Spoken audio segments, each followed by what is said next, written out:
Selamat datang di Lambe Sundel. Sebelum Anda nikmati tayangan berikut, silakan klik like, subscribe, dan klik notification bell.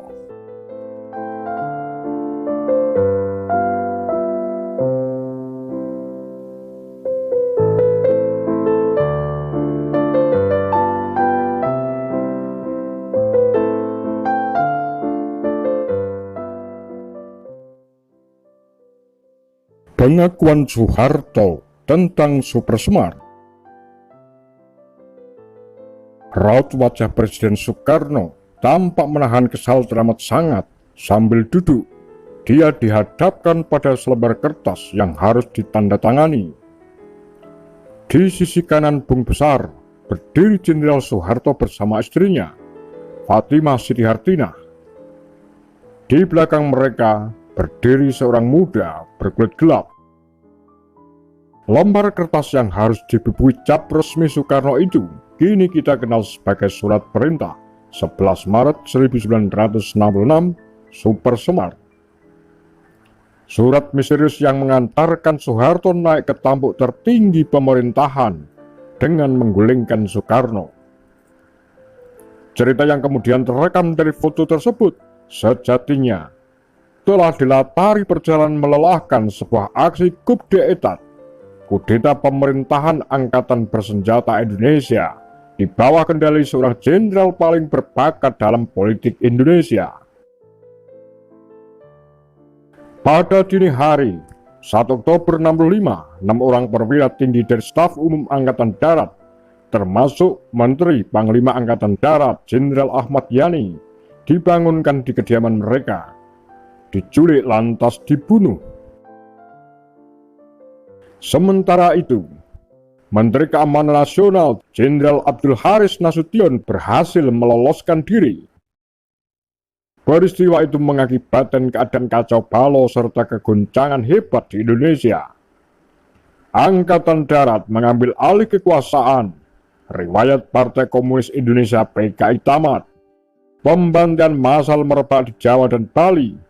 2 tahun berselang, Soekarno dilucuti sebagai presiden pertama Indonesia. Lelaki perbawa yang pernah memegang kemudi kekuasaan sebagai pemimpin besar revolusi dihukum tanpa keputusan pengadilan saat menjalani penahanan rumah yang dikenakan Soeharto padanya. Hingga akhirnya berpulang pada 21 Juni 1970. Membawa sebuah bab yang hilang dari sejarah negeri ini. Pada tanggal yang sama, 9 tahun sebelumnya lahir bayi Joko Widodo di Solo, yang pada akhirnya mengikuti jejak Soekarno. Namun keajaiban sejarah punya cara tersendiri. Tak ada yang sungguh benar bisa bersembunyi di bawah kolong langit dunia. Remah-remah ruang waktu pada masa lalu tetap menjadi kegandrungan manusia hingga kini. Pun begitu dengan kehidupan kita, yang kelak akan menyejarah bagi generasi pelanjut di masa mendatang. Rahasia besar yang disimpan rapat oleh Soeharto akhirnya bocor. Pengakuan Soeharto. Pada 11 Maret 1966, 3 orang jenderal bawahanku telah kuutus membawa surat kepada Presiden Soekarno yang isinya telah diatur sedemikian rupa bahwa aku, Soeharto, takkan bertanggung jawab mengenai keamanan negeri. Seandainya tidak diberikan kekuasaan penuh menumpas G30 SPKI di Indonesia. Aku meminta 3 jenderal itu agar mendesak Presiden supaya ia bersedia membuatkan surat perintah khusus kepadaku. Kelak surat itu disebut sebagai Supersmart, Surat Perintah 11 Maret. Meskipun redaksinya telah kuubah jadi Perintah Pengamanan Jakarta menjadi pelimpahan kekuasaan kepada Jenderal Soeharto. Seketika itu kami umumkan isi surat tersebut, dan kami nyatakan pada masyarakat bahwa surat tersebut adalah mukjizat dari Tuhan yang dianugerahkan kepada rakyat dan bangsa Indonesia. Sebagai gebrakan awal, kendati dengan cara-cara teror dan kekerasan, kami pun berhasil membubarkan Partai Komunis di seluruh Indonesia. Dalam beberapa hari, 15 menteri pendukung Soekarno berhasil kami tangkap. Aku berpura-pura tidak tahu ketika Soekarno menyatakan kaget mendengar gebrakan ini. Kabarnya ia bertanya-tanya kenapa Soeharto melakukan tindakan yang tidak dikonsultasikan lebih dulu. Maka dalam hati aku menjawab, mengapa harus dikonsultasikan? Ini adalah politik, dan politik adalah siasat. Kejituan siasat harus diraih dengan sekuat mungkin, tanpa perlu konsultasi dari pihak manapun. Sejarah tentang mereka akan kami gelapkan. Biar sajalah angkatan muda tidak mengenal sejarah bangsanya sendiri. Ya, semua bermula dari Super Semar. Bukankah itu suatu siasat jitu? Suatu siasat jitu untuk menciptakan iklim perebutan kekuasaan berdasarkan cara-cara konstitusional. Nama Soeharto disebut oleh Kolonel Latif dalam pledoi Kolonel Latif. Soeharto terlibat G30S terbit tahun 2000 di depan Mahmilub. Dalam buku lain, Sewindu Dekat Bung Karno, karya Bambang S. Wijanarko, terbit 1988.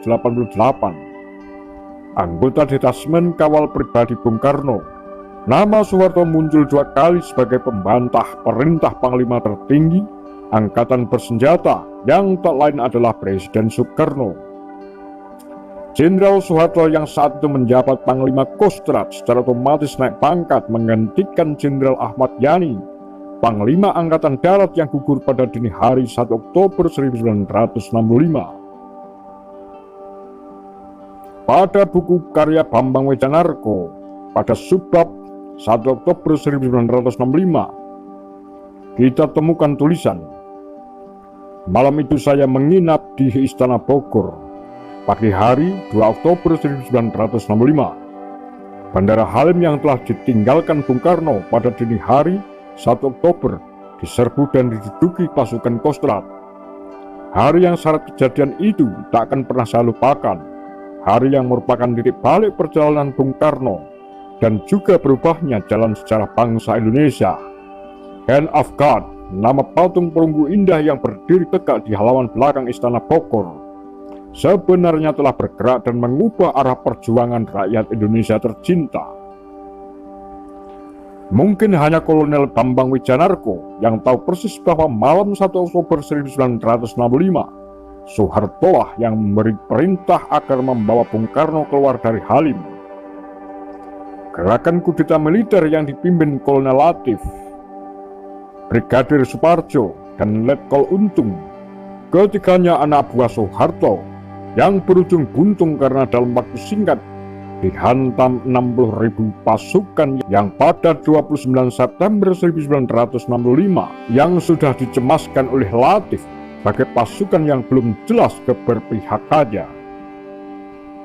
Soeharto ternyata tak seperti yang diperkirakan Latif.